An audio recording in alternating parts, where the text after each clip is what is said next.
Assalamualaikum warahmatullahi wabarakatuh. Saya Nurul Faizatul Wahidah dengan NIM 858755608 akan melakukan praktikum IPA uji karbohidrat dan lemak.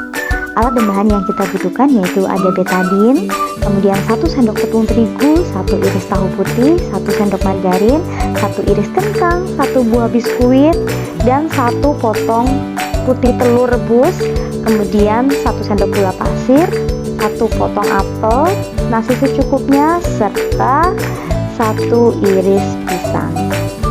Setiap bahan makanan akan kita tetesi dengan betadin sebanyak 2-3 tetes saja.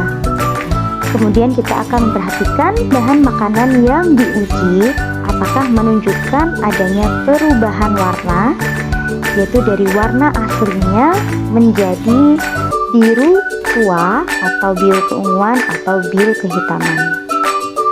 Ini dia hasilnya. Yang pertama, nasi menunjukkan perubahan warna menjadi biru kehitaman, gula pasir warnanya tetap atau tidak berubah, kemudian apel juga warnanya tidak berubah, sedangkan pisang warnanya menjadi ungu kebiruan, kemudian biskuit menjadi biru kehitaman, sedangkan kentang menjadi biru tua, putih telur warnanya tetap atau tidak berubah, kemudian tahu putih juga tidak menunjukkan perubahan warna, sedangkan tepung terigu menjadi warna biru kehitaman, dan yang terakhir margarin tidak menunjukkan perubahan warna. Berikut adalah tabel hasil pengamatan uji karbohidrat pada makanan. Kesimpulannya adalah kandungan zat makanan atau karbohidrat dalam suatu bahan makanan dapat diidentifikasi melalui sebuah pengujian menggunakan larutan betadin. Hasil pengujian akan menunjukkan perubahan warna pada bahan makanan yang telah ditetesi betadin menjadi biru tua, biru keunguan, hingga biru kehitaman. Semakin pekat warna birunya, semakin tinggi kandungan karbohidrat pada makanan tersebut. Berdasarkan pengamatan di atas, kandungan karbohidrat terdapat dalam pisang, nasi, biskuit, tepung terigu, dan kentang. Selanjutnya, praktikum yang kedua yaitu uji lemak pada bahan makanan.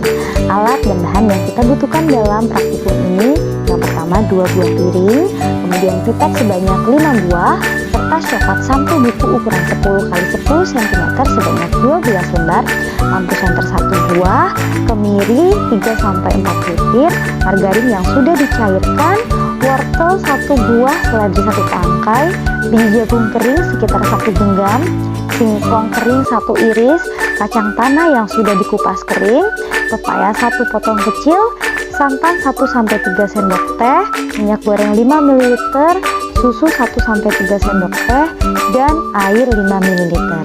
Kemudian kita ambil pipet, isap air dengan pipet dan teteskan di salah satu kertas coklat yang sudah kita beri nama dengan air.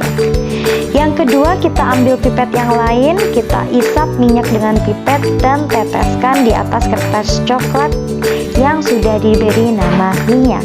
Setelah membiarkannya selama 10 menit, kita akan memeriksa keduanya dengan menghadap cahaya. Ternyata kertas yang ditetesi minyak, dia akan meninggalkan bekas minyak. Sedangkan kertas yang ditetesi air tidak akan meninggalkan noda bekas sama sekali. Kedua kertas tersebutlah yang akan dijadikan sebagai pembanding dalam pengujian bahan makanan mana yang mengandung minyak atau tidak. Selanjutnya kita akan menguji bahan makanan tadi. Yang pertama, kita oleskan kemiri di atas kertas sampul coklat. Kita ulangi sampai beberapa kali. Yang kedua, kita isap margarin menggunakan pipet tetes dan kita teteskan 2-3 tetes ke atas kertas sampul coklat. Yang ketiga, kita mengambil beberapa daun seledri, kemudian kita oleskan beberapa kali di atas sampul coklat. Begitupun seterusnya. Untuk bahan makanan yang padat, kita oleskan saja di atas kertas sampul coklat.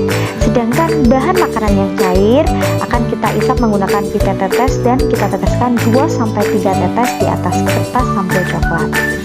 Setelah itu kita diamkan selama kurang lebih 10 menit dan kita amati apakah kertas sampul coklat tersebut meninggalkan bekas atau tidak pada bahan makanan yang sudah kita uji. Jika sudah 10 menit, kita akan mengecek kondisi kertas tersebut menggunakan bantuan senter.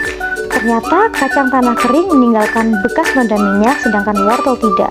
Santan juga meninggalkan bekas noda pijak sedangkan seledri tidak. Kemudian susu meninggalkan bekas noda minyak sedangkan pepaya tidak.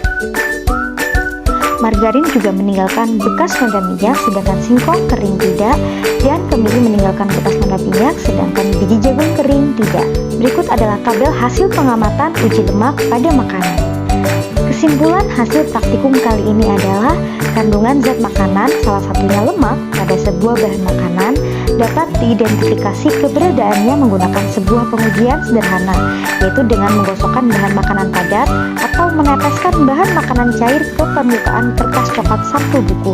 Bahan makanan yang mengandung lemak akan meninggalkan bekas noda minyak pada kertas, sedangkan bahan makanan yang tidak mengandung lemak tidak akan meninggalkan bekas noda. Berdasarkan hasil pengujian di atas, kemiri, margarin, kacang tanah kering, santan, dan susu merupakan bahan makanan yang mengandung lemak.